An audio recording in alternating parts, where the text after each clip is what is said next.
Hello, Beshies. Nagawa tayo ng shake. Diet-dieta ng lola mo at nagugutom ako. So, magmimerienda tayo. Ang gagawin ko would be apple banana shake. So, meron ako dito 3 pirasong banana. Binalikan ko na.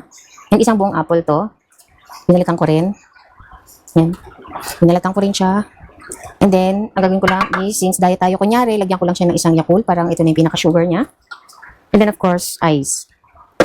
Ang gamit pala natin is itong Osterizer na 10-speed cheese. Yan, 10-speed.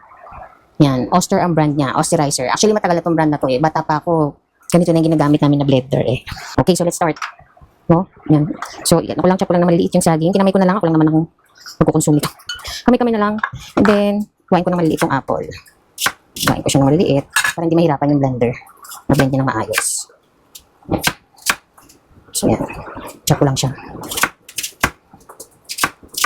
Actually, dapat magpipipino ako ulit ngayon. Kaya lang kasi parang gusto ko ng although umuulan no, parang gusto ko ng shake and baka kasi masira na yung saging, sayang naman. So, yan.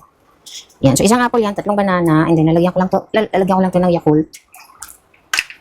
Lalagyan ko sana siya ng oatmeal, kaya lang gusto ko kung may oatmeal kasi siya, may ano sana siya, may almond milk or oat milk sana. Try natin i-blend kasi hindi ko na sana lalagyan ng water. Ay, nasaksak. Hindi pala siya nakasaksak. So, gusto ko sana ng lang, ito lang talaga. Hindi ko na lalagyan ng water.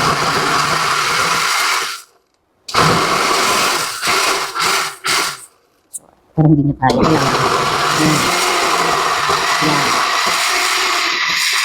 Very powerful naman itong blender na ito actually. Kaya lang, syempre, just to be safe. Ito nilagyan ko ng konting water. Pero may Yakult naman na siya. Ayoko na siya sana lagyan ng water.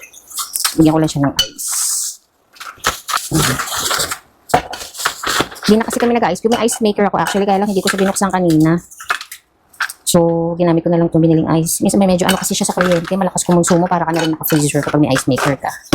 So, may ice maker naman eh. Kaya lang bumili lang ako ng ice yesterday. So, yan.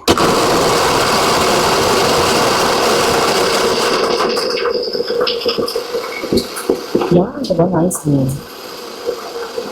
Parang sana yung pinong-pino yung ice.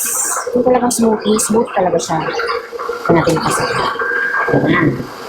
Siyempre, tapos mataas ang level mo, mas malakas ang power niya. Masarap yung diba? Yung parang maglas-ulas yung ice mo, talagang pinong-pino na pagkakapin. Tikman ko muna.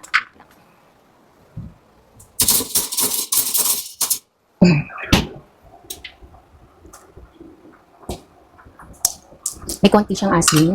I think sa banana. Tsaka sa Yakult. Medyo kasi yung banana, but it's fine. Pwede ko siya lagyan ng stable sugar. Pwede ko lagyan ng a bit of sugar. Pero sa akin, okay na to. Goods na ako. So, yan. Ito, this is glass. Made of glass. This is Osterizer. Super tagal na itong brand na to. And, super reliable. So, try nyo. Try nyo bumili nito. Minsan nag-sale to. Actually, nabili ko lang to na sa mga, I think, almost 3K. Yun. Kasi, or 2,000 something. So, try nyo na lang yan. Click nyo na lang dyan. Okay? Thanks.